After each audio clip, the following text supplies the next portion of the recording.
والصلاة والسلام على أشرف المرسلين سيدنا محمد وعلى آله وصحابته أجمعين.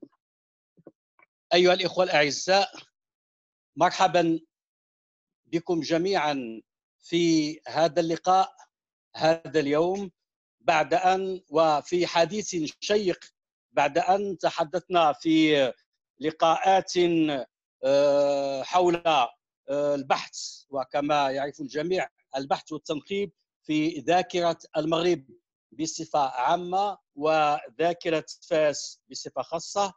تحدثنا في مواضيع كثيرة، منها مهمة المعمار والمآثر التاريخية والخط العربي وكذا الطبخ الفاسي. لقاؤنا اليوم سيكون مع أحد الاختصاصيين المرموقين في مجال التراث وأحد الخبراء بامتياز في هذا الميدان، وسوف يحدثنا اليوم عن جانب آخر من جوانب التراث المغربي، وهو الحدائق داخل المدن العتيقة، وسوف نأخذ فاس نموذجا. والجميع يعرف المشاكل التي يتخبط فيها يعني المشاكل التي تتخبط فيها الحدائق بصفة عامة. فالمغرب قد عرف منذ ما يزيد عن قرن عرف انفجارا حضريا أدى إلى اتساع رقعة المدن على حساب البوادي، وهذه الحالة تطرح بكل جدية مجموعة من الأسئلة، منها على الخصوص كيف يمكن إعادة الاعتبار للحدائق حاضرا ومستقبلا على مستوى الحواضر، ثم مدى استخلاص الدروس والعبر من الماضي القريب والبعيد على ضوء التجارب الراهنة لمنظومة التعمير بالمغرب المعاصر. ومحاضرنا اليوم هو أستاذ جليل من العيار الثقيل، أستاذ خبير في مجال التراث بمنظمة اليونسكو، وهو المسؤول سابقا عن الشؤون الثقافية بمعهد العالم العربي بباريس، وأيضا العميد السابق للجامعة الأورو متوسطية بفاس. إنه الأستاذ والدكتور سيدي محمد المطالسي، وسأعطي الكلمة لمسير هذه الجلسة الدكتور سيدي عبد الفتاح السباعي ليقدم لنا أولا الموضوع، ليعطينا نظرة شاملة على الموضوع، ثم عن السيرة الذاتية لسيدي المطالسي. Merci, Monsieur le Président. Bonsoir tout le monde. Je suis ravi d'être parmi vous. Notre conférencier ce soir est Sidi Mohamed Mtalsi, le professeur Sidi Mohamed Mtalsi. Comme il a beaucoup de choses à nous dire, comme c'est une encyclopédie ambulante de connaissances et de sciences, je vais être bref.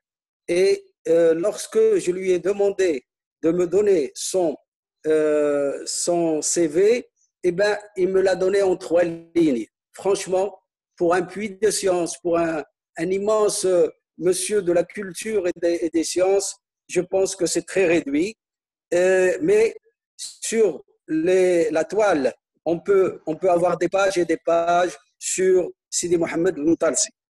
Je dirais tout simplement que Sidi Mohamed Mtalsi est né à Tanger le 14 juin 1954. C'est dire qu'on peut lui souhaiter un bon anniversaire puisqu'il l'a fêté hier. Il est professeur-chercheur, spécialiste de l'urbanisme et du patrimoine. Et on est très content, très heureux d'avoir Sidi Mohamed Mtalsi, membre de la Fondation Maroc du patrimoine. Il est aussi spécialiste des villes du monde arabe et des jardins du monde arabo-musulman.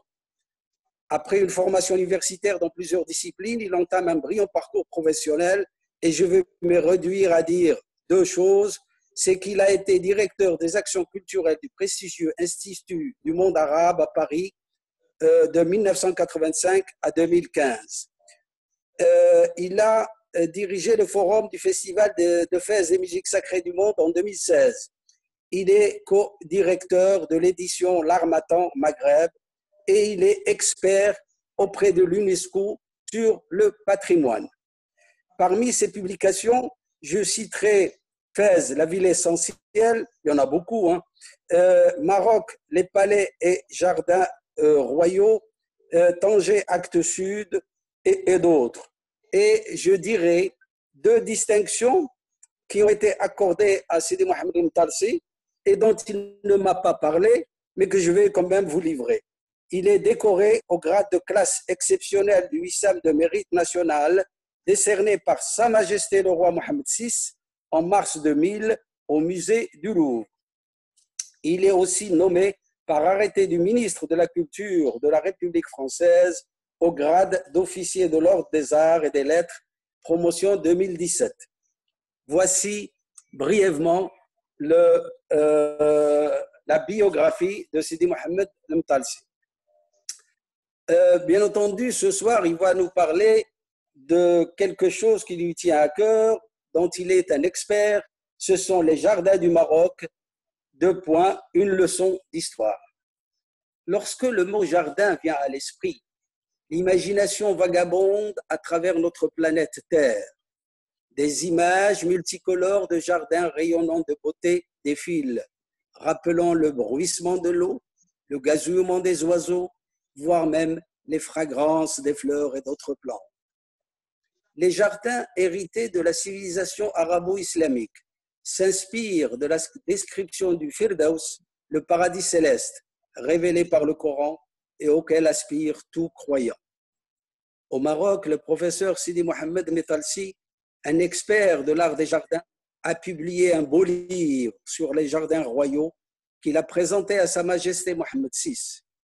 Il a porté également un grand intérêt aux médinas des villes impériales qui disposaient de fantastiques jardins intramuros, comme les riads et de ceintures vertes, véritables cités-jardins extramuros, fréquentées lors des nzahas printanières.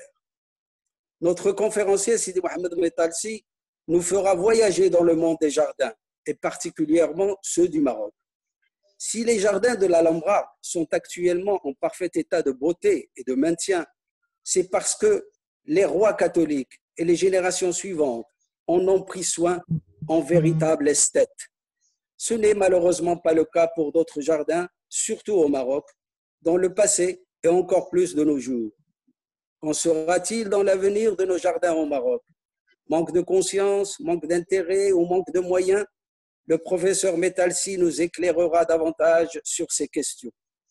Au Maroc, il existe bien des donateurs, bien des mécènes et des organisations non gouvernementales qui peuvent contribuer à la sauvegarde et au maintien en bon état des jardins dans notre pays. Il existe également des institutions gouvernementales marocaines comme le ministère des Habous qui pourrait, s'il est sensibilisé, investir dans le maintien et la valorisation des jardins du Maroc et en faire une fierté nationale. À l'issue de l'exposé dans notre conférence Sidi Mohamed Mtalsi et de la discussion qui suivra, jaillira certainement la lumière qui nous guidera à formuler et présenter si besoin est, auprès de qui de droit, des propositions constructives dans l'intérêt général de notre nation. Voilà donc quelques mots sur ce que vient... Les numéros de diapo, ils sont numérotés. D'accord? Merci. Bonsoir tout le monde. Bonsoir mes amis, mes collègues du Maroc, de France, parce que je parle de Paris, d'Espagne, d'Italie et d'Allemagne, parce qu'il y a plusieurs personnes qui se sont connectées de ces pays-là. Donc, je les remercie infiniment d'être présents à cette conférence.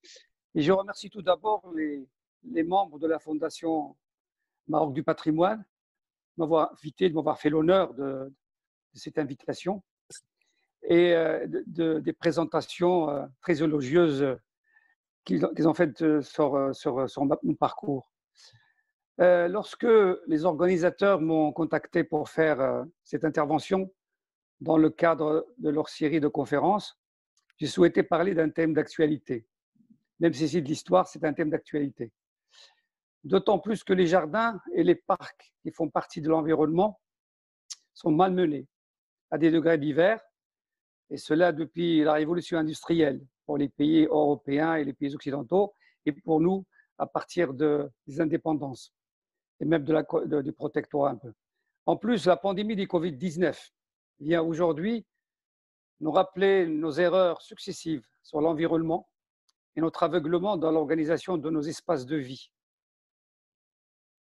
Les différents dysfonctionnements et nos actions créées par la modernité et sa logique économique sur le monde naturel nous mettent devant un défi majeur du XXIe siècle.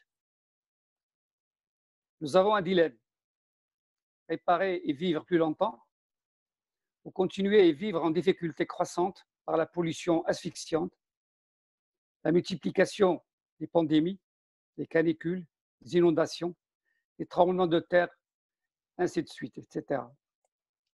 Réfléchir sur les rapports entre l'homme et la nature est essentiel.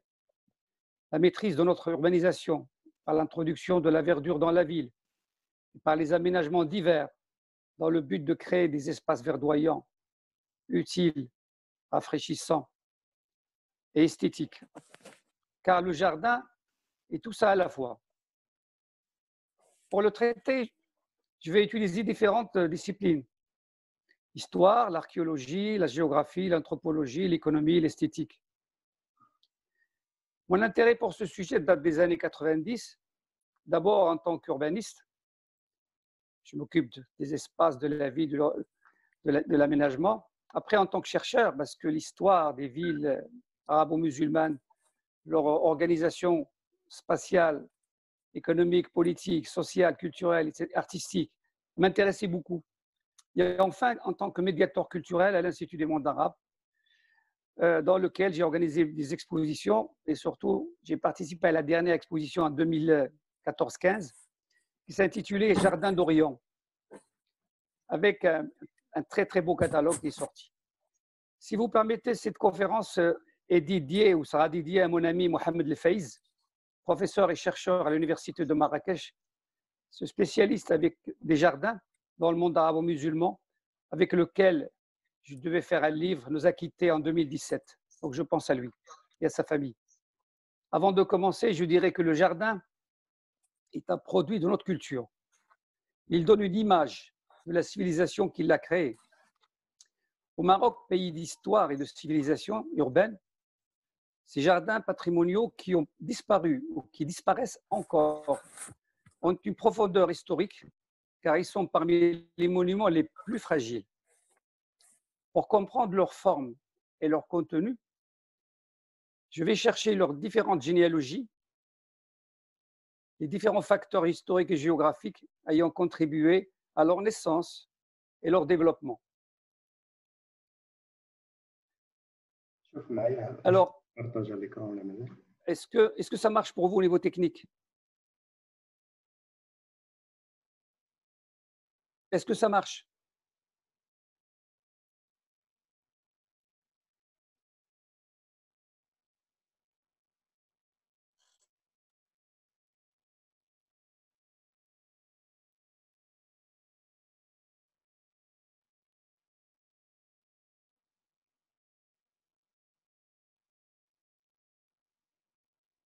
Est-ce que vous m'entendez?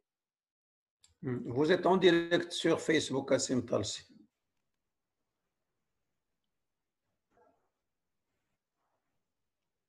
Kassim Talsi, كتسمعني؟ Oui, je vous entends, bien sûr. Est-ce que vous m'entendez? Vous êtes en direct sur Facebook, Kassim Talsi. D'accord, d'accord. Non, mais est-ce que tout le monde m'entend?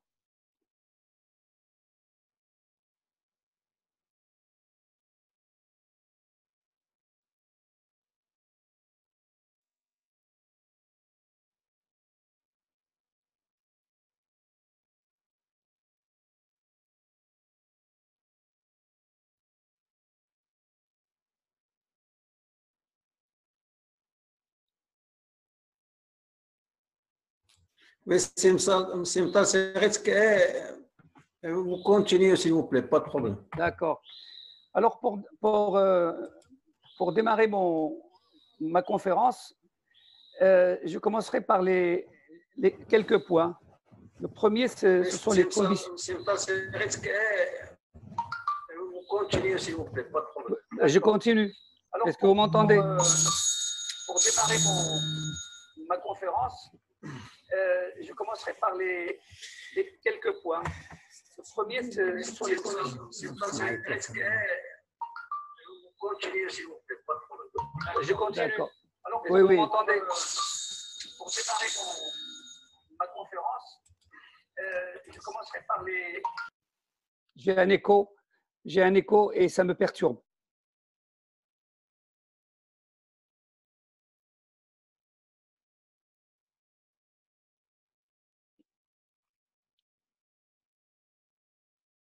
Vous pouvez, si vous avez un problème avec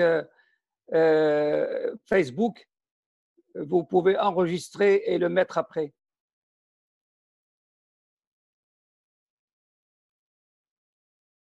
J'entends plus personne.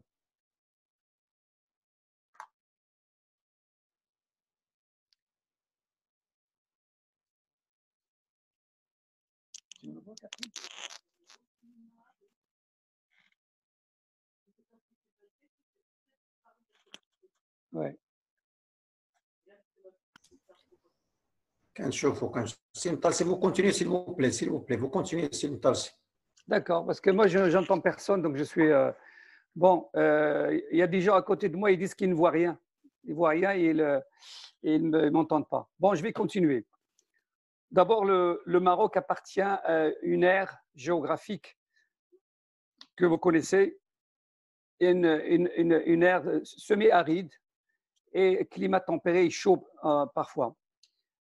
Donc, au sud, il y a un désert qui est très présent, le Sahara. C'est parmi les plus grands déserts du monde, peut-être le plus grand désert qui se continue par l'Arabie et au-delà par l'Iran, l'Afghanistan, etc. Donc, c'est une aire géographique qui a presque la même culture, la même religion. Donc, le poids de désert, c'est très important dans la conception même du jardin. Donc, les immenses espaces secs et monochromes du Sahara remontent loin à l'intérieur du pays et se faufilent entre les interstices des chaînes de l'Atlas, bien sûr pour déposer les empreintes dans les paysages magnifiques du Maroc profond et façonner sa culture et son histoire. Tout le monde sait que la sécheresse est redoutée dans le pays, même dans les régions verdoyantes. Lorsqu'elle s'abat sur les hommes, il n'y a que désolation et détresse. Avec ses vents et sa canicule, le désert est toujours là, prêt à s'emparer des domaines abandonnés, laissés en ruine ou voués à l'effacement. Donc, pour dire que l'opposition fertilité et stérilité agit sur l'espace et la société et porte son influence jusqu'au cœur de l'éthique et l'imaginaire des hommes, habitant la poésie, les contes, les mythes et même le Coran. Vous pouvez passer la diapositive numéro 1 pour l'image. C'est la diapositive numéro 3. Donc, dans cette configuration, il y a deux genres de personnages. D'abord les nomades et ensuite les sédentaires. Donc, le désert est suggéré encore par la présence perpétuelle du nomade qui erre aux lisières des champs et jardins cultivés par les sédentaires. Alors, le désert imposa souvent sa marque à l'histoire du Maroc et on peut se rappeler, pour tous ceux qui connaissent l'histoire de ce pays, par les mémorables tribus bédouines qui ont fondé les grandes dynasties, les Almoravides, Mérinides, Saadiennes et Alaouites. Ils sont là pour nous rappeler les événements de la grande histoire. Et surgirent tous du sud pour léguer au pays des fondations impériales. Fondations impériales, les villes, l'architecture, les jardins et ainsi de suite. pouvez passer la diapo numéro 5.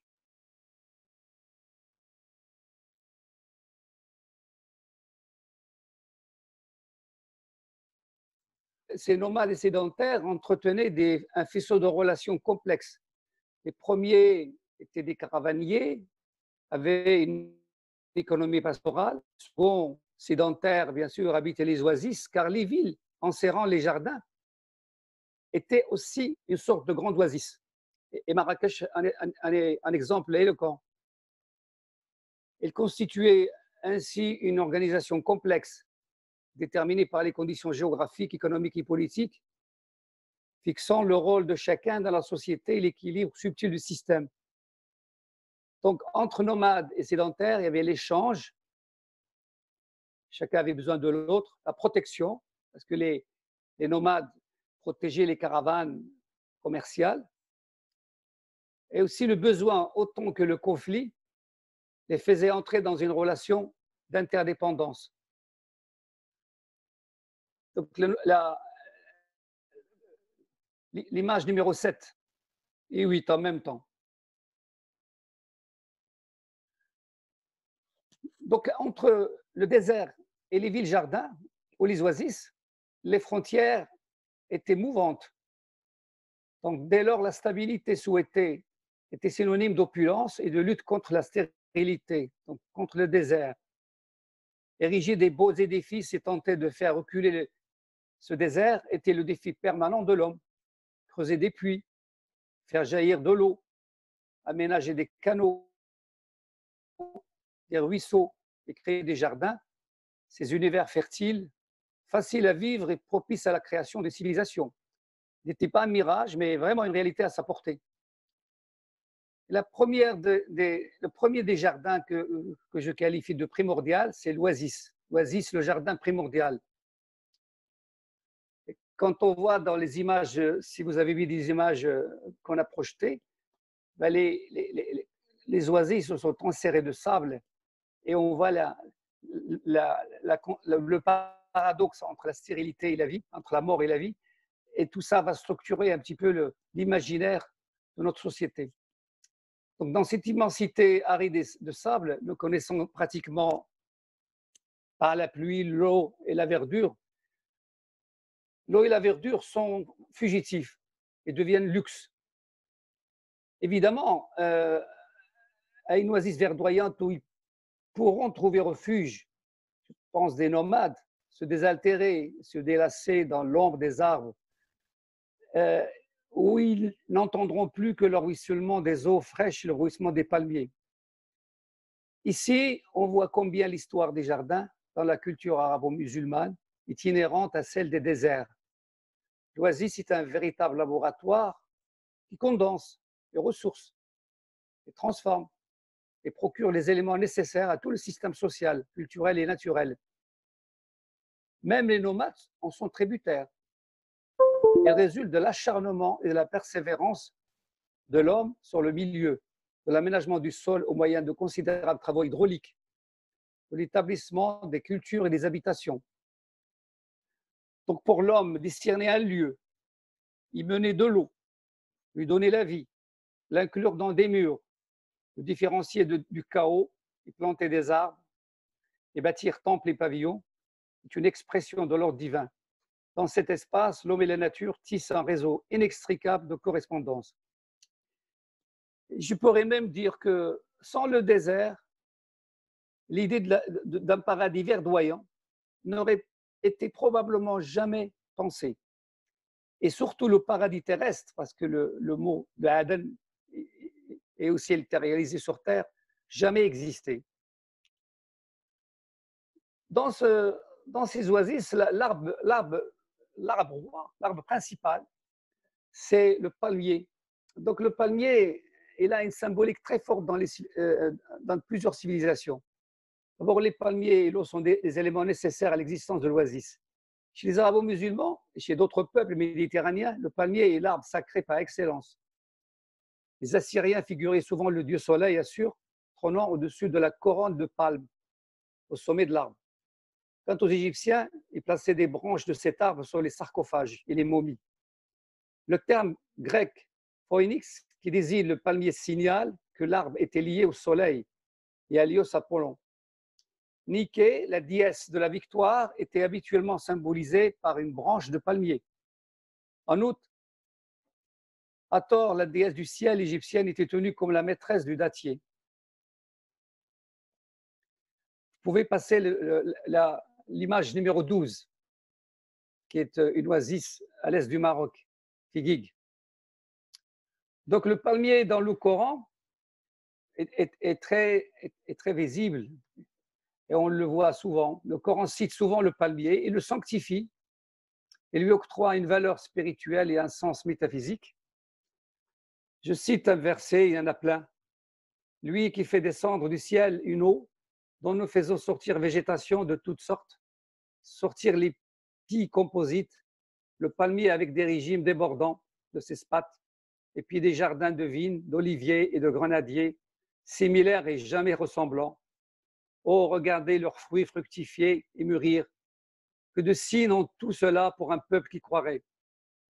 Alors, pour les arabisants, وَالَّذِي أَنزَلَ مِنَ السَّمَاءِ مَاءً فَأَخْرَجْنَا بِهِ نَبَاتَ كُلِّ شَيْءٍ فَأَخْرَجْنَا مِنْهُ خَضِرًا نُخْرِجُ مِنْهُ حَبًّا متراكبا ومن النخل من طلعها قنوان دانية وجنات من أعناب والزيتون والرمان مشتبها وغير مشتبه انظروا إلى ثمره إذا أثمر وينعه إن في ذلكم آية لقوم يؤمنون. C'est la sourate 6, verset 99. Ou encore les palmiers au long fût dont l'espace s'étage en attribution à nos adorateurs et pour faire revivre un pays mort. Donc ça, c'est pour le palmier. Donc l'eau est la source de toute vie. Il y a trois thèmes qui dominent la signification symbolique de l'eau dans notre culture. Source de vie, moyen de purification et centre de régénérescence. Le thème de l'eau dans le Coran aussi, il est bien présent. Le Coran cristallise cette sacralisation de l'eau en exprimant le signe de la manifestation divine. Le verset suivant. À partir de l'eau, nous avons constitué toute chose vivante. وَجَعَلْنَا مِنَ الْمَاءِ كُلَّ شَيْءٍ حَيٍّ. Sourate 21, verset 30. Ou encore, nous faisons descendre du ciel une eau de bénédiction pour en faire passer les vergers et le grain de la moisson. Donc, l'oasis est un laboratoire de l'hydraulique. Donc, la rareté de l'eau dans le désert rend son utilisation dans les oasis très stricte et parcimonieuse. La distribution est l'apanage de la collectivité. Chaque groupe, chaque famille reçoit la quantité d'eau adaptée à ses besoins ménagers et à la culture de son verger, de son jardin. Les techniques d'irrigation mises en œuvre dépendent de la topographie et des conditions hydrauliques de l'oasis. Pour puiser l'eau de la nappe phréatique, la plupart des oasis emploient des techniques de puisage variées. Puis à poulie, entraîné par un animal attelé, puis à balancier, au puits muni d'une roue d'engrenage actionnée par le mouvement giratoire d'une bête de trait. Quant à la technique de la noria, il y en a une à Fès qui reste encore dans le Fès Jdid et beaucoup en Syrie. Elle se rencontre surtout dans les oasis établies au bord des ruisseaux ou des fleuves pour faire monter l'eau et les déverser sur la terre. Donc les oasis est le pouvoir central. Les petites oasis caravanières sans cours d'eau furent implantées dans des lieux stratégiques du désert en fonction des nécessités de la circulation et des besoins militaires et commerciaux. Généralement, il n'y a pas de groupement humain sans eau, mais rares les oasis qui n'ont pas d'eau directement et qui vont le chercher assez loin. Ils abritaient une population plus réduite que les oasis installées au bord des rivières, s'inscrivant dans un cadre d'organisation politico-militaire et commerciale, et un réseau d'oasis sous l'emprise d'un pouvoir central dominant de vastes territoires. C'est ce pouvoir qui, en cas de nécessité, peuplait ces escales, c'est très important pour le commerce, en important une population de gré ou de force afin d'assurer les travaux du système hydraulique. Je donne un exemple, par exemple, pour la Mecque, c'était une ville qui n'avait pas d'eau, qui avait de l'eau, il fallait importer de l'eau. Il y avait un corps de métier qui allait plus loin. Par contre, Médine, Médine, c'était une oasis. Passer l'oasis de Figuig, c'est l'image 18. Donc, il y a un autre point, l'eau est le fondement de la civilisation. La maîtrise de l'eau a permis l'éclosion et le développement des plus grandes civilisations, que ce soit méditerranéenne ou mondiale. La Mésopotamie, l'Égypte, l'Inde, la Chine. En poussant ce raisonnement, on peut même dire que toute culture commence par l'eau. Et c'est lui qui la possède ou la maîtrise, contrôle la destinée des hommes. Donc tout à l'heure, on a démarré avec quelques versets coraniques pour dire que tout ce contexte, ces configurations géographiques et socio-culturelles influent sur l'imaginaire et surtout influent sur l'imaginaire et sur la réalité de cet imaginaire par la religion. Donc la religion, il a souvent, et surtout le Coran, souvent a décrit le paradis, le jardin céleste. Donc c'est à travers ce paradis qu'il y a eu quelques réalisations terrestres influencées par les configurations, les structures et les formes. D'abord, premier verset, porte la bonne nouvelle à ceux qui auront cru, effectuer l'œuvre salutaire. Ils auront des jardins sur lesquels les ruisseaux coulent. Chaque fois qu'ils auront un fruit en attribution, ils se diront, c'est celui-là même que nous a été attribué, car il leur sera donné tout pareil. En arabe, وَبَشِّرِ الَّذِينَ آمَنُوا وَعَمِلُوا الصَّالِحَاتِ إِنَّ لَهُمْ جَنَّاتٍ تَجْرِي مِنْ تَحْتِهَا الْأَنْهَارُ كُلَّمَا رُزِقُوا مِنْهَا مِنْ ثَمَرَةٍ رِزْقًا قَالُوا هَذَا الَّذِي رُزِقْنَا مِنْ قَبْلُ وَأُوتُوا بِهِ مُتَشَابِهًا. Il continue avec وَلَهُمْ فِيهَا أَزْوَاجٌ مُطَهَّرَةٌ. Je ne sais pas. Donc le deuxième verset, parmi les lotus sans épines, les gommiers au feuillage étagé, une ombre répandue, une eau ruisselante, des fruits à foison, ni coupés ni défendus, et des couches exaltées par nous, intégralement suscitées. Le Coran sera 2, verset 25. Vous avez tout de suite ici dans l'art du tapis persan, le jardin d'Al-Bed. On voit tout de suite les 4 fleuves qui se rencontrent au milieu, qui se croisent avec 4 parterres de jardin. On voit même dans la représentation de l'artisanat et de ce qu'on va voir dans l'art des jardins, déjà une inspiration du Coran. Mais cette forme, elle vient aussi avant l'islam. Déjà dans la culture sassanide et la culture mésopotamienne, il y avait déjà cette géométrie, ce croisement de 2 ruisseaux qui se croisent au milieu. Ou bien au milieu, on met une fontaine, ou bien on met un kiosque, ou bien on met quelque chose qui sépare les deux canaux. Donc, dans les religions monothéistes et même au-delà, mais quand on étudie l'histoire du paradis dans plusieurs religions, on voit que ce n'est pas la même chose. Il y a des religions, ils n'ont même pas de paradis. Ils ne le pensent pas. Donc, ils n'ont pas un au-delà. Disons, avec des jardins. Donc, dans la Bible, toujours, il disait au commencement des temps, Dieu ne créa-t-il pas un paradis? Toutes les religions monothéistes font préfigurer l'existence initiale de l'homme dans un jardin délicieux, l'Éden. C'est de ce lieu mythique qu'Adam et Ève, dans les religions monothéistes, symbole du couple originel, se seraient vus retirer l'immortalité. C'est plus précisément à partir de l'art de la connaissance du bien et du mal qu'ils ont désobéi, enfreignant l'interdit institué par Dieu qui leur prohibait le fruit défendu, la fameuse pomme de paradis. Donc, dans cet imaginaire du paradis perdu, donc il y a toute une notion d'une nature qu'il faut retrouver. Avec la déchéance, le Firdaus, jardin céleste, c'est un mot en arabe, Faradis pluriel, était un lieu de quiétude et de bonheur, de fertilité et de fragrance, ravi par la musique de l'eau et le parfum des fleurs. Depuis les premières grandes civilisations égyptiennes et mésopotamiennes, les hommes ont continuellement tenté de reconstituer ce paradis perdu. D'emblée, le Coran et les hadiths définirent le séjour de l'au-delà le paradis, Jannah, on va le définir tout à l'heure, qu'est-ce que c'est que le Jannah? Jardin idéal destiné aux élus d'Allah. Ceux-là seront les compagnons du jardin. Ils y seront éternels en rétribution de ce qu'ils auront fait.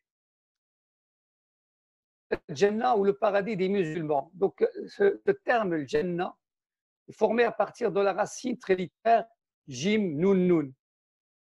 Le mot coranique Jannah se trouve, par la logique des formes verbales, dans la même famille sémantique que le verbe abriter, voiler, couvrir, envelopper, dissimuler, cacher, dérober, regard, enterrer, mettre à couvert, fleurir, mettre à l'ombre sur des arbres. Alors qu'il soit le djinn être invisible, qu'on ne voit pas, ou djanin, le fœtus humain enfoui dans le ventre de sa mère, ou la Jannah, jardin de l'au-delà, le sens de l'imperceptibilité, de l'invisibilité, dans la langue arabe demeure identique. Et cette définition, vous pouvez la voir dans le grand dictionnaire arabe du XIVe siècle, d'Ibn Mandour, Lisan al-Arab, volume 4. Donc le paradis dans le Coran, plusieurs dizaines de versets en font une description. Donc je ne vais pas tarder encore à citer les versets parce que je les ai ramassés tous avec maintenant l'informatique, c'est plus facile de ramasser les sourates sur des thèmes. Le hadith aussi, mat hadith consacré au paradis, en donnant deux interprétations. La première, traditionnelle et majoritaire, qui souligne le caractère charnel du jardin céleste, en développant les jouissances sensibles et multipliant les détails concrets sur la vie paradisiaque. La seconde, constituée des interprétations de Ilm al-Kalam, al-Ghazali, de celles des réformistes salafiyya et d'autres encore, met l'accent sur l'essence spirituelle de ce thème coranique en opérant la distinction entre l'existence, l'au-delà et les réalités terrestres.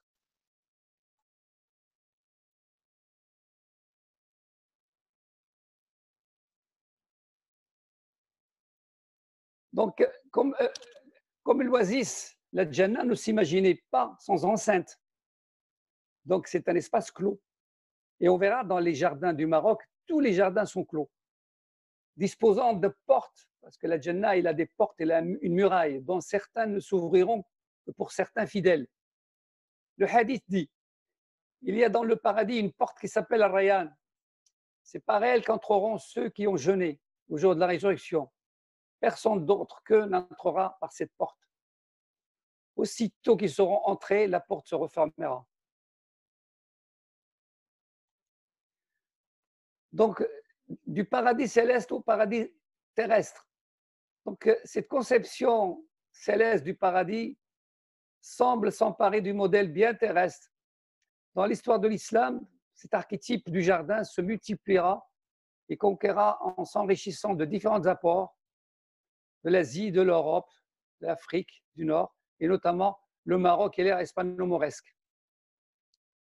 Donc, la première dynastie musulmane qui s'est installée, le premier empire omeyyade qui s'est installé en Syrie, il a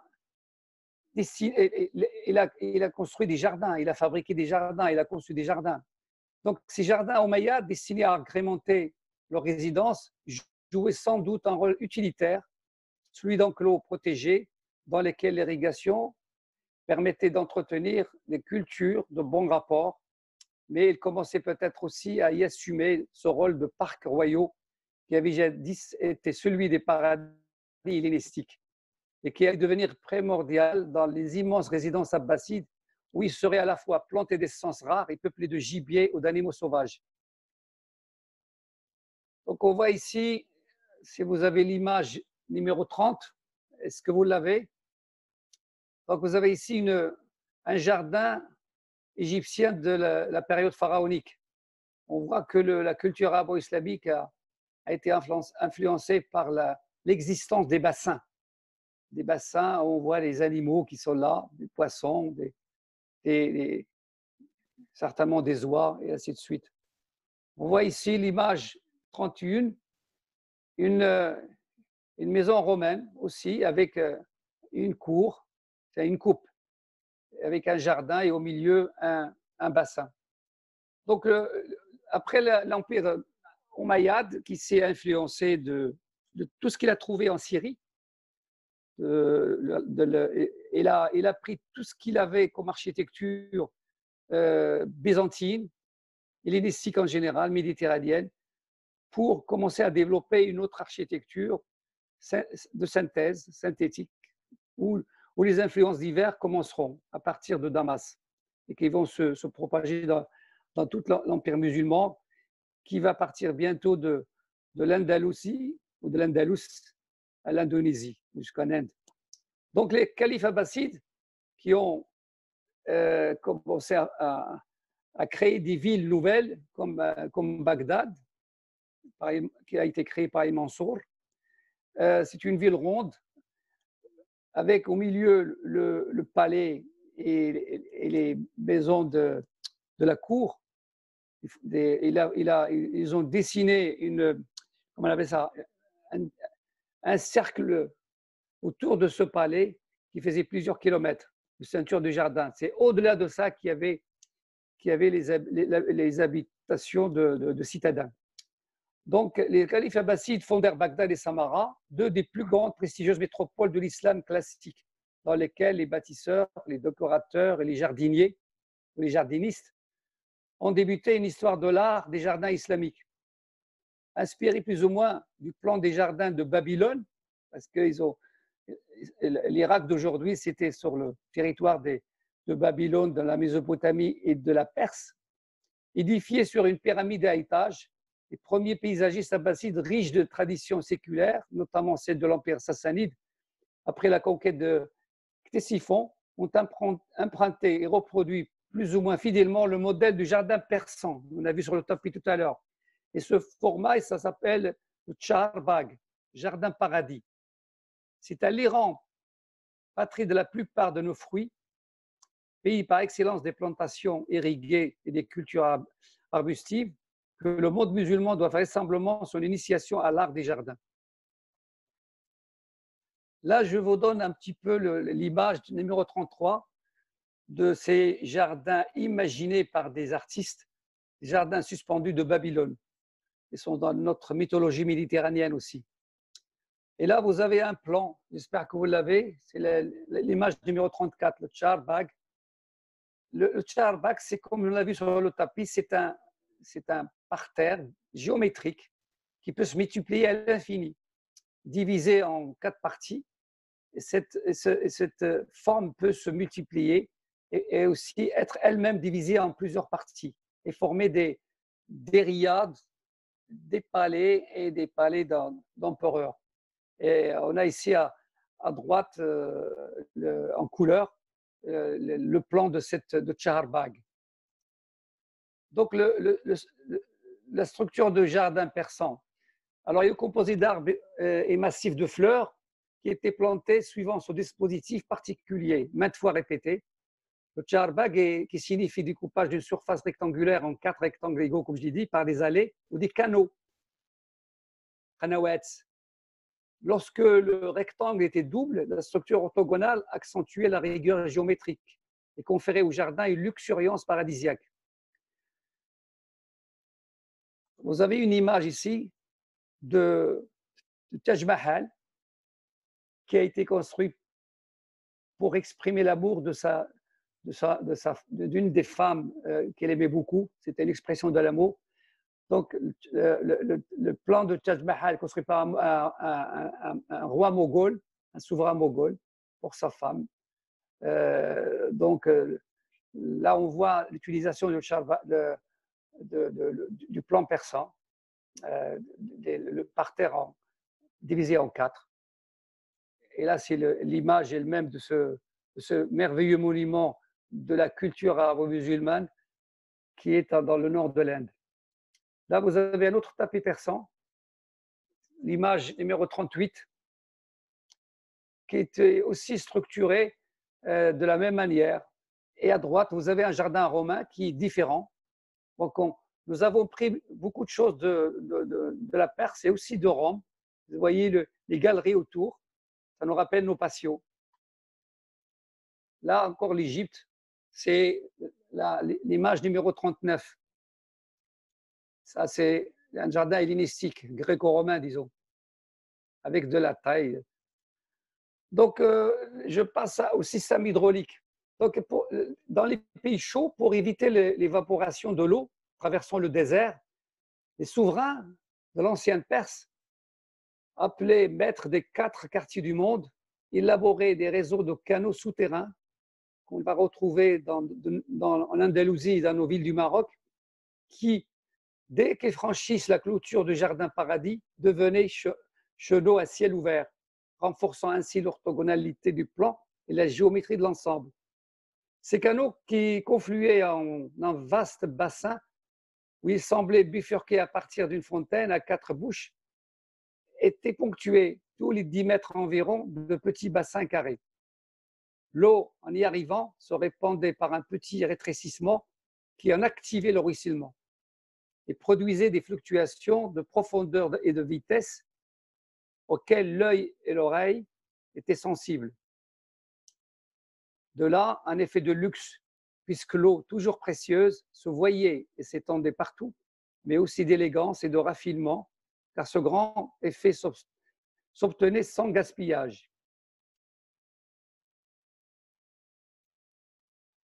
Donc, cette culture qui a influencé aussi l'Andalousie et le nord de l'Afrique. Donc, je vais citer quelques dynasties, mais je ne vais pas m'étaler parce qu'il faut beaucoup d'heures.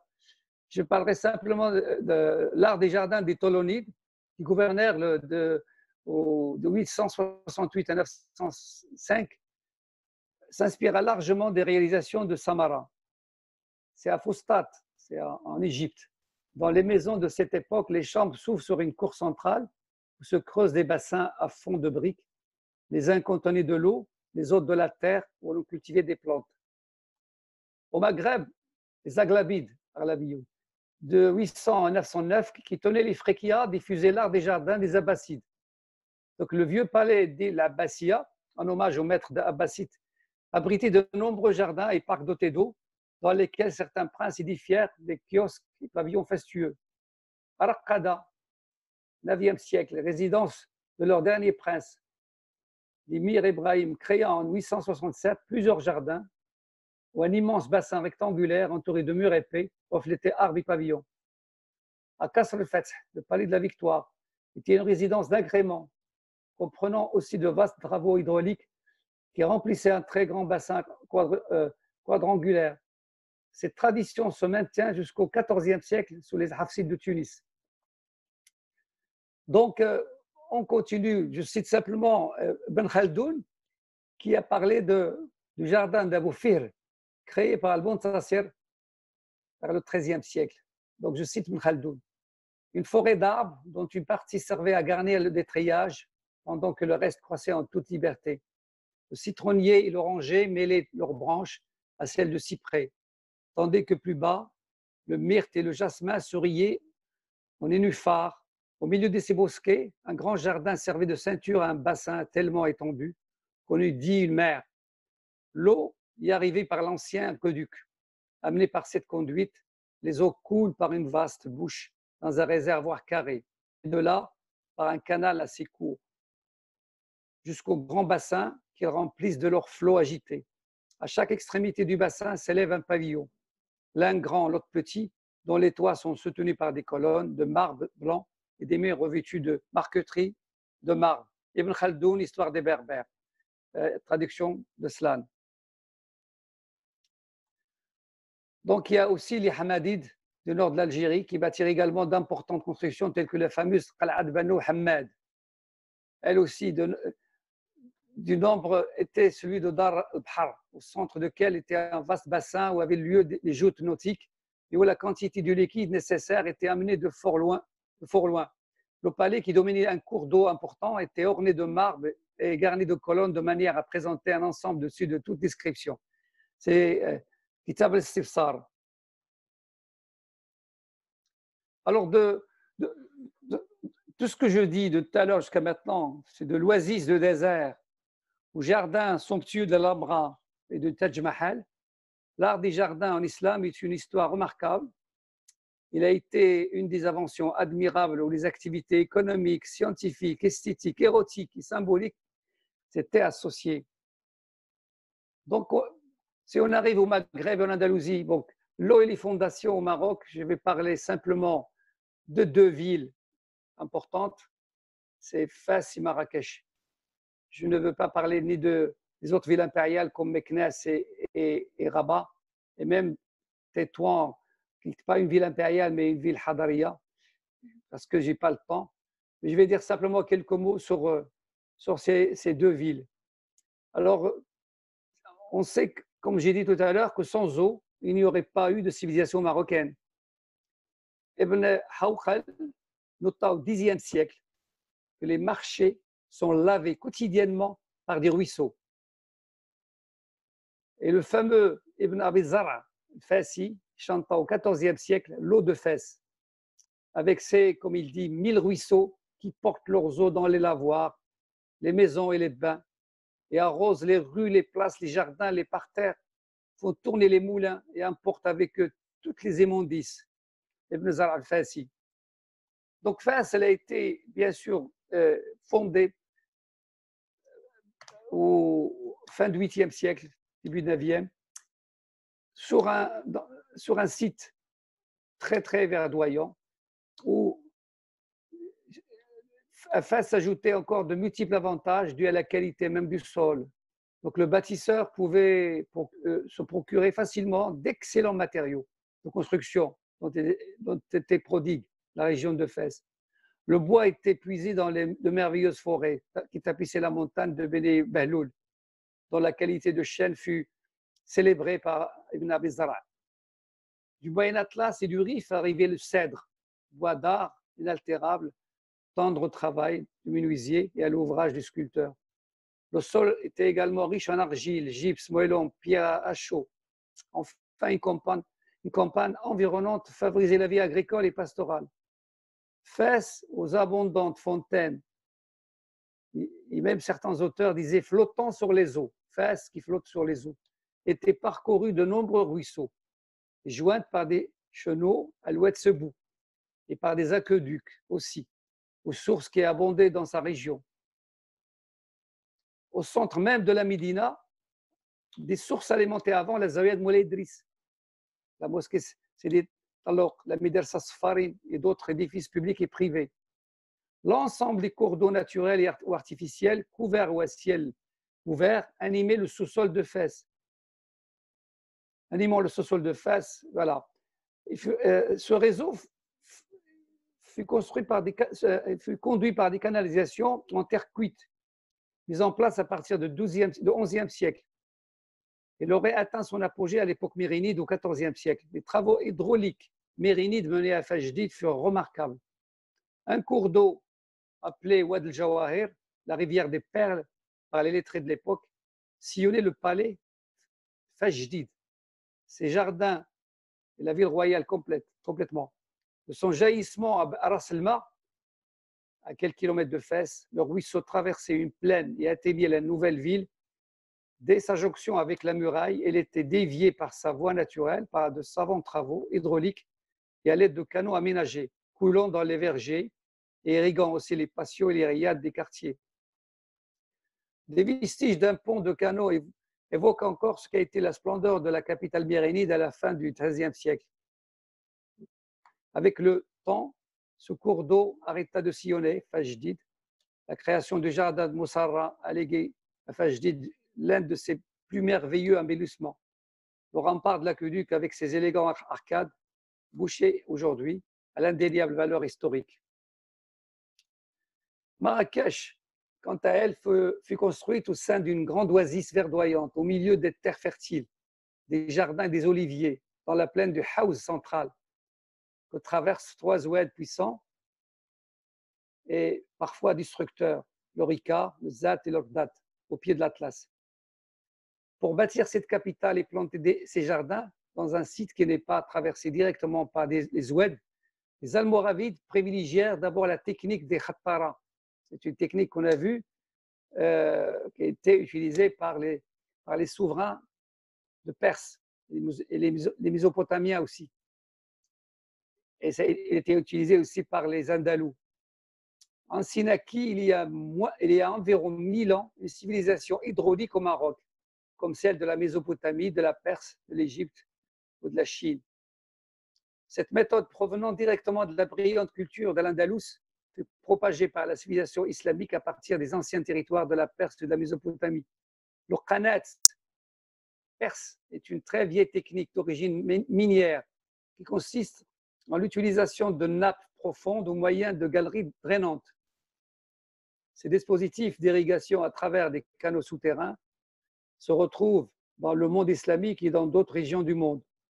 Les sociétés hydrauliques, principalement subordonnées à l'efficacité du système des canaux qui parcouraient tout le territoire, se maintenaient au prix d'un travail incessant par des gens spécialisés, des corps de métier, ne tolérant aucune pause sous peine de retour au désert. Là, vous avez une image d'une khattara qui était prise aux environs de Marrakech. Donc, les khattaras développés par les Almohades, qui exploitèrent aussi la technique de la dérivation des eaux des rivières proches à travers la construction des grands canaux ou séguias. Et après une brève période de déclin, ils demeurèrent jusqu'au protectorat français le système fondamental d'approvisionnement de la cité en eau, Marrakech. Le projet hydraulique almohade fut grandiose.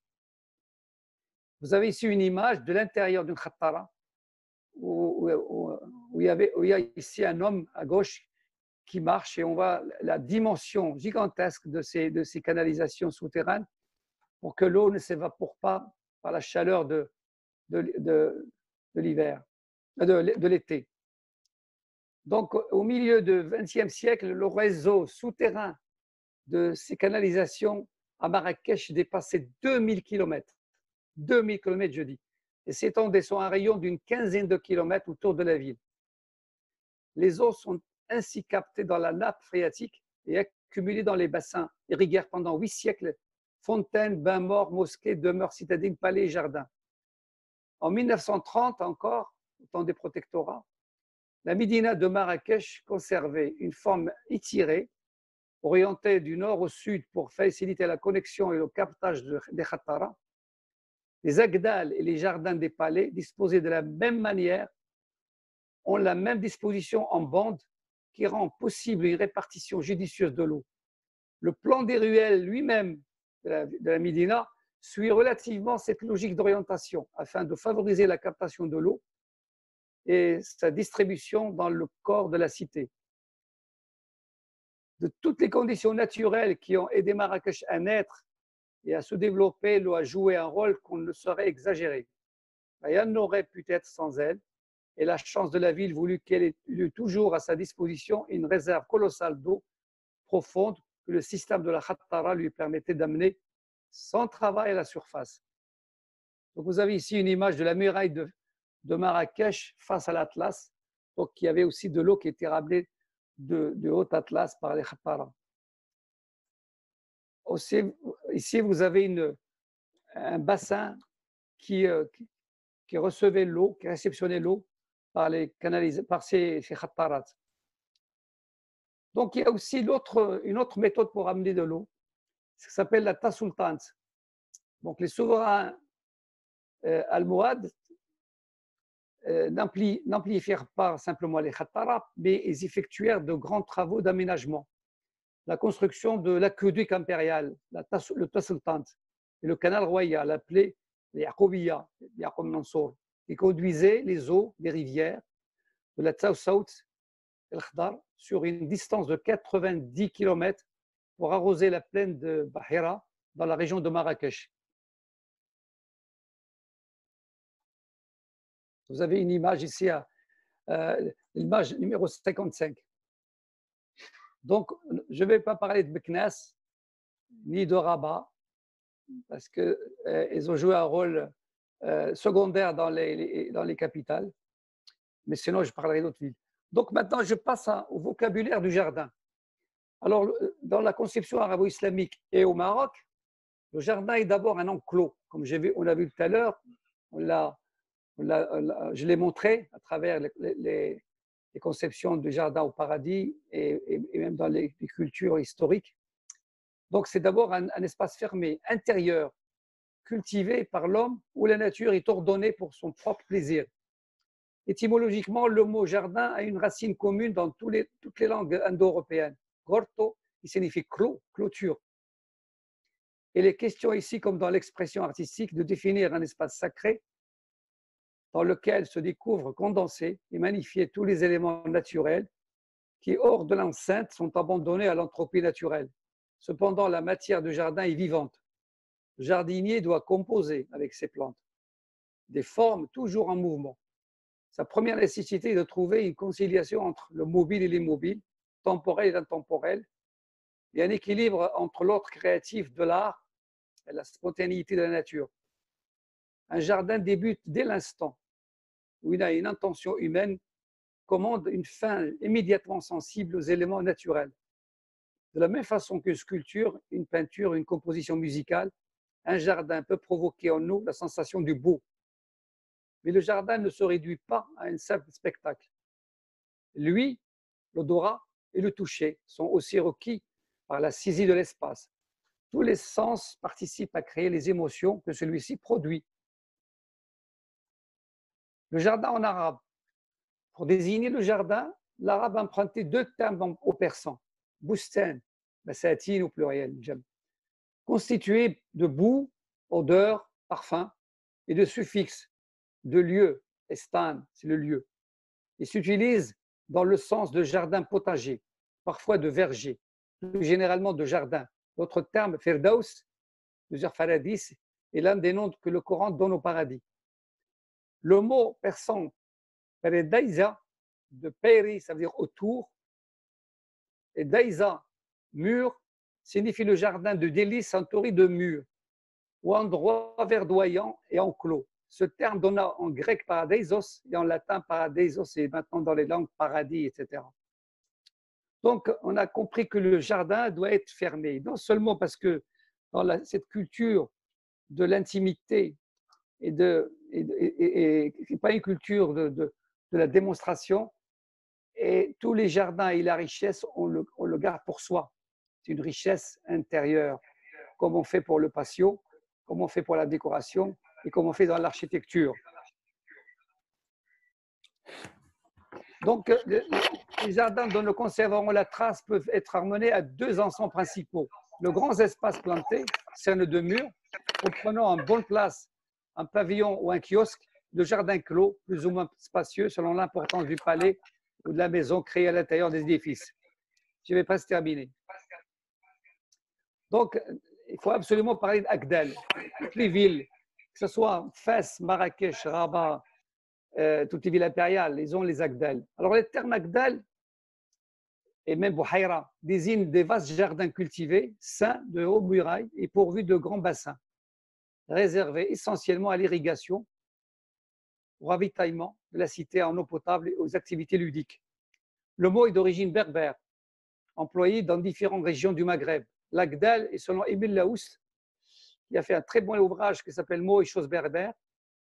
C'est un pré réservé sur les rives d'un oued et entouré d'une enceinte en pierre. Il est visible que le mot enferme l'idée de clôture et par suite celle de réserve. D'autres auteurs comme Basset font dériver ce terme de la racine Agdlao, réservoir. Par-delà sa diversité sémantique, la notion récurrente de l'Agdal renvoie au grand jardin privé, fermé et doté d'un grand bassin d'eau. Au Maroc, ce vocable correspond surtout à l'immense pré, cerné d'une muraille attenant aux palais royaux et des villes impériales.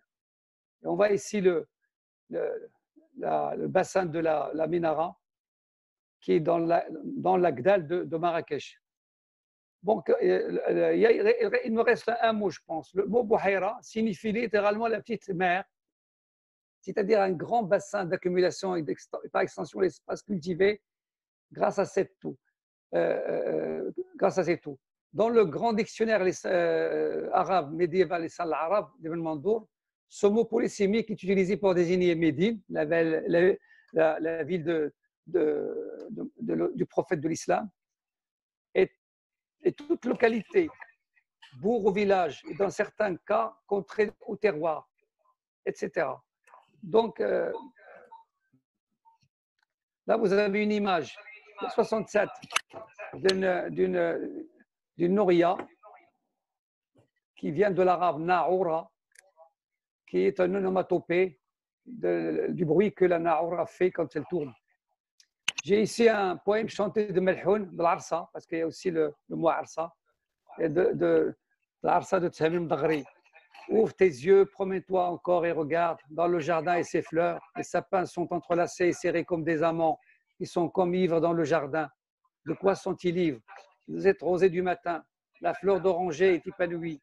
La rosée est en train de pleurer, comme un amoureux qui sanglote. Et le luth et la viole qui répondent. Et les oiseaux chantent dans les arbres. Donc, pour dire, il y a quelque chose d'important à dire avant de finir, que les fleurs comme la rose sont venues du Proche-Orient. Donc la culture des fleurs, il prend une place aussi importante que les cueillettes alimentaires. Évincer des rites et des parures, comme en Inde. L'Inde, la rose est très importante et les fleurs, mais il brille singulièrement dans la création des jardins. La rose régnait sur toutes les fleurs. Elle était la fleur par excellence.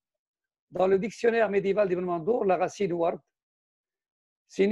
désigne dans sa première signification la fleur. C'est la fleur reine, la fleur de toute plantation, et le verbe warrada, fleurir. On lui consacre même un jardin spécifique, la roseraie, au Goulistan en persan, parvenu au Maghreb dès le 9e siècle, au Maroc. Cette tradition persane s'épanouit d'abord dans les cours royales, puis dans les demeures des citadins fortunés, et puis c'est généralisé même à la campagne. Actuellement, il existe au Maroc un moussem, des roses dans la vallée du Dadès, qui se déroule à chaque printemps. De leurs pétales très parfumés, on assaisonne pâtisserie et sorbet, et on confectionne de l'eau de rose qui sert dans tout le Maroc lors des cérémonies à vaporiser les invités. Vous avez ici des roses de cette vallée, la rose d'Mgouna, c'est l'image 71. Vous avez ici des femmes berbères qui cueillent les fleurs pour le fameux moussem. Donc le jardin marocain, il a complètement hérité de tout ce qu'on vient de dire. Ces généalogies sont diverses et multiples. Donc son influence de l'histoire, de l'imaginaire, ou du texte, ou de la poésie, ou du Coran, elle est réelle. Donc le jardin marocain a une géométrie naturelle. Donc linéairement rangés, les arbres ne sont jamais taillés en figure précise. L'artopierre n'existe qu'en France après Louis XIV. Donc, en figure précise, déformée ou distordue par la tradition de l'artopierre. Le jardinier marocain laisse l'oranger se ramifier en troncs multiples, mais laisser branches aux branches voisines et répandre une ombre épaisse. Elle laisse l'olivier libre aussi de se diviser, s'élancer, s'élever aussi haut qu'un chêne et devenir le plus beau des arbres. Parfois le long des rigoles, des canaux. Il plante les arbres élancés, palmiers et peupliers qui couronnent une architecture végétale, bâtie selon une géométrie naturelle dont la beauté et l'utilité ne sont jamais indissociables. Derrière leurs murs soudés aux fortifications de la ville sont aussi les agdals, jardins potagers, vergers, où l'eau coule à plein bord dans les sagyas et remplit des bassins, où se recueille avec elle l'image du ciel. Tel l'Agdal de Marrakech qui dessine, vue d'avion, une géométrie simple et savante à la fois. Là, vous avez l'image 74 d'un des bassins des Agdal de Marrakech. Donc, vous avez aussi des édifices petits ou grands, comme le Menzah, comme on le voit dans la Ménara. Je ne vais pas en parler, c'est une histoire, rien, parce que ça va nous retarder. Vous avez aussi le kiosque. Le kiosque, c'est des petits édifices qui agrémentent les jardins. C'est de termes persans, koshk. Ces constructions plus petites que les menzahs sont placées souvent dans un endroit plus intime, au croisement des deux allées ou dans un endroit de passage surélevé. Donc là, on rentre maintenant, je vais vous montrer des kiosques à Marrakech, numéro 77. Donc, je passe au jardin intérieur, le riyad. Donc, le riyad, pluriel de Raouda ou Raoud, désignant parc, jardin, verger, cimetière, tombeau de prophètes, rappelle les fameux boustans persans. Dans le dictionnaire d'Ibn Mardon, d'Ibn Mandour, Raouda signifiant terre verte, lieu où affluent les eaux et poussent les plantes, et aussi un des jardins du paradis. Dans l'ère hispano-mauresque et au Maroc, ce terme s'applique généralement aux jardins intérieurs des palais et des riches demeures citadines et des dars. Il signifie l'agrandissement et l'enjolivement du patio. De plus, il en est le complément esthétique et architectural. Donc, vous avez ici un des riads de l'Alhambra. C'est la page 80. Et aussi, vous avez ici un des riads de la caserne de Séville qui a été construit après la reconquête chrétienne, mais avec une architecture mozarabe, influencée de l'époque andalouse. Vous avez ici un riad de Marrakech, et ainsi de suite. Vous avez ici la cour des lions, le parterre des plantes, elle a été remplacée par des graviers, c'est dommage. Donc on passe maintenant à Fas Jdid.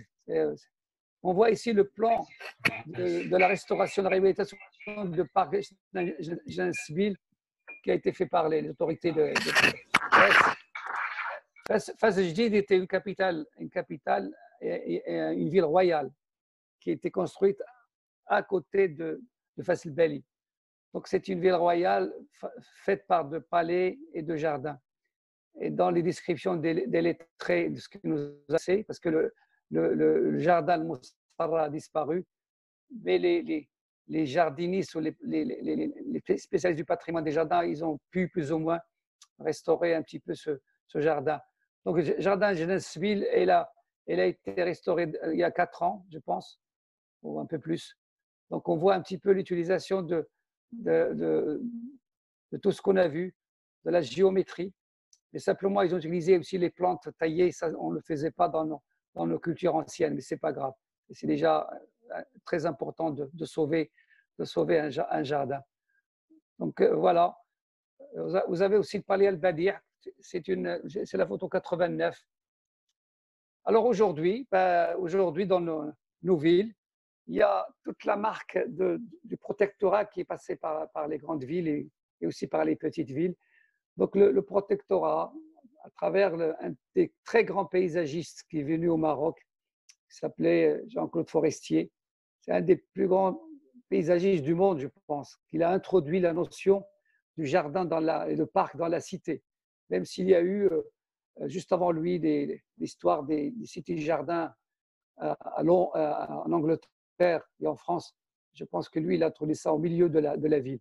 Et on voit ici sa marque à Rabat et aussi sa marque aussi à Fès, ici dans l'avenue Hassan II, l'avenue Ibn Abdullah.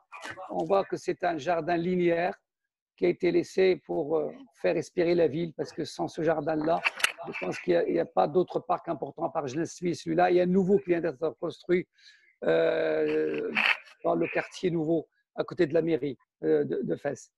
Donc, je pense que de tout ce que j'ai dit, la Médina de Fès, il avait à peu près sur sa surface 80% de surface verte, en comptant bien sûr les jardins aux alentours. Et le jardin entrait aussi à l'intérieur par les riads, par les palais, par les maisons, même les jardins minéraux où on mettait les pots de fleurs, les hbaq. Donc, depuis ce temps-là, aussi à Marrakech, quand j'ai dit tout à l'heure qu'il y avait 900 km de Khatarat, et là, on reste aujourd'hui 1 kilomètre, d'après les informations de mon ami, mon ami Mohamed El-Faiz, dans son livre Les jardins du Maroc, ou bien Marrakech Patrimoine en péril, chez Actes Sud. Un très bon livre à lire sur Marrakech, pour ceux qui ne connaissent pas le patrimoine de Marrakech. Donc, à mon avis, maintenant, on ne peut pas continuer à construire sans limite, à urbaniser sans limite, nous connaissons une croissance urbaine depuis le protectorat et l'indépendance avec l'exode rural, avec la croissance démographique, avec d'autres facteurs, n'a pas cessé. La ville marocaine, la ville de Fès, la ville de Marrakech et d'autres villes, ils sont en train de manger l'espace urbain, de l'utiliser pour le béton. Donc, je pense qu'il y a les gens sont conscients. Il y a des tentatives de faire des schémas directeurs, mais les schémas directeurs arrivent toujours en retard. C'est-à-dire qu'on fait un schéma directeur pour colmater les trous, pour guérir le mal qu'on a fait. Donc, il faut des plans d'aménagement et des plans d'occupation du sol et des documents d'urbanisme qui doivent être respectés. Et il faut faire autour des villes, comme j'ai dit l'autre fois, des ceintures vertes, non édificantes.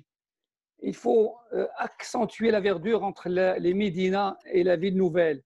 Il y a des zones non édificantes qui sont en train d'être construites. Il faut arrêter de construire.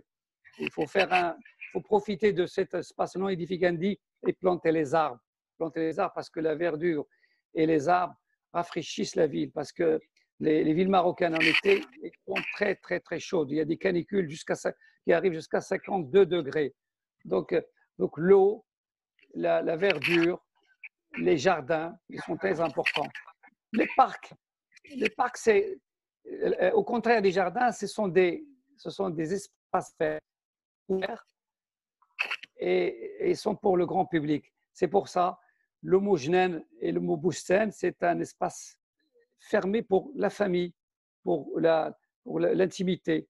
Mais le parc, c'est quelque chose qui est fait par l'État ou par les urbanistes pour les mettre dans des grands espaces en ville et pour faire rafraîchir et faire entrer la nature à côté de l'homme. Et que l'homme, non seulement profite de cette verdure et des arbres, mais aussi de profiter du bien-être et du bien-vivre. Merci beaucoup. Et excusez-moi du retard. Merci. Merci, merci, professeur Sidi Mohamed Mtarsi. Est-ce que vous m'écoutez? Est-ce que vous m'entendez? Moi, j'entends, oui. Oui. Bien, très bien. Bien, eh bien, écoutez, mes chers amis, quel plaisir d'écouter Sidi Mohamed Mtarsi et quel beau voyage avions-nous fait avec lui à travers le monde et toutes ces merveilles qui sont les jardins et qui nous viennent depuis l'inspiration islamique du Coran, en passant par les jardins de Babylone, pour passer par les jardins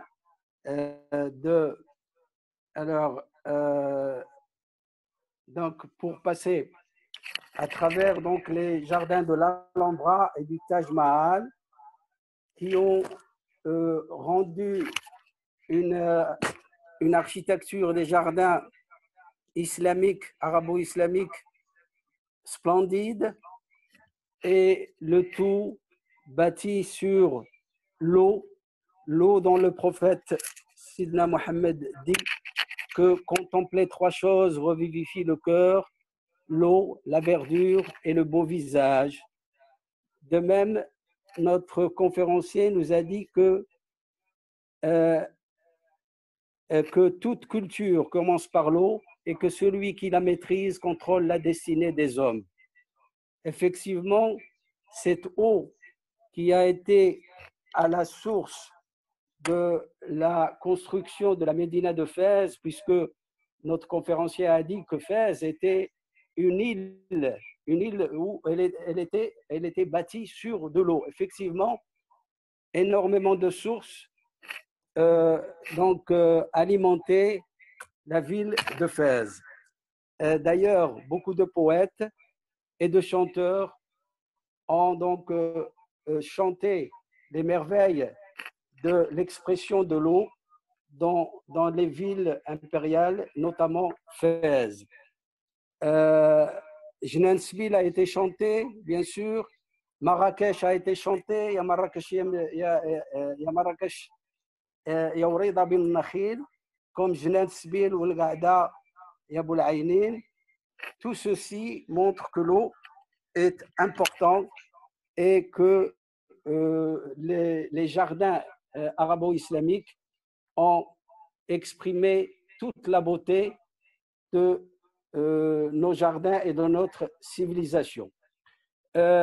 Effectivement, je rends hommage à des paysagistes comme Jean-Claude Nicolas Forestier, qui a donc créé chez nous à Fès, après l'appel du maréchal Lyautey et la contribution de Henri Prost, de créer ce beau jardin, cette belle avenue dans la conception de l'avenue Promenade, celle de l'avenue Hassan II, qui se prolonge par Allah ibn Abdullah et qui est splendide et qui fait que c'est une des plus belles avenues du Maroc. Donc,